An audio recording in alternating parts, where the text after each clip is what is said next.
मजेदार पकौड़े और समोसे देखो, और खजूरें कितनी ताज़ा लग रही हैं। मुझे बहुत भूख लगी है। चलो शुरू करते हैं। आज हमारे घर में इफ्तार है। अम्मी ने कहा जल्दी से सब कुछ तैयार कर लो। वाह, समोसे, पकौड़े और खजूरें। मुझे तो अभी से भूख लग गई। पहले काम कर लो, फिर अफ्तारी करेंगे। अली और हमजा, जरा ये बर्तन किचन से लाकर दस्तरखान पर लगा दो। ठीक है अहमद। ये प्लेट्स और बाउल्स दस्तरख्वान पर रख दो। जी जरूर, चलो करते हैं। अली और हमजा, ये बाकी बर्तन दस्तरखान पर लगा दो। मैं जरा अम्मी की मदद करने जा रहा हूँ। इतने सारे बर्तन एक एक करके ले जाना पड़ेंगे। मेरे पास एक जबरदस्त आइडिया है। क्या?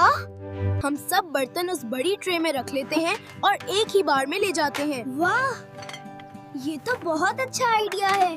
अरे संभालो। ओह नहीं, ये क्या हुआ? हमने सब बर्तन एक ही ट्रे में रख लिए थे और फिर वो गिर गए। इसीलिए इस्लाम हमें सब्र और एहतियात सिखाता है।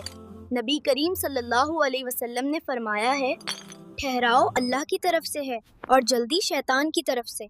हमने जल्दी की, इसीलिए नुकसान हो गया। देखो, सीखो, मुस्कुराओ। अब क्या करें? अब एक एक बर्तन लेकर दस्तरखान पर लगाते हैं और इस बार टावर नहीं बनाएंगे।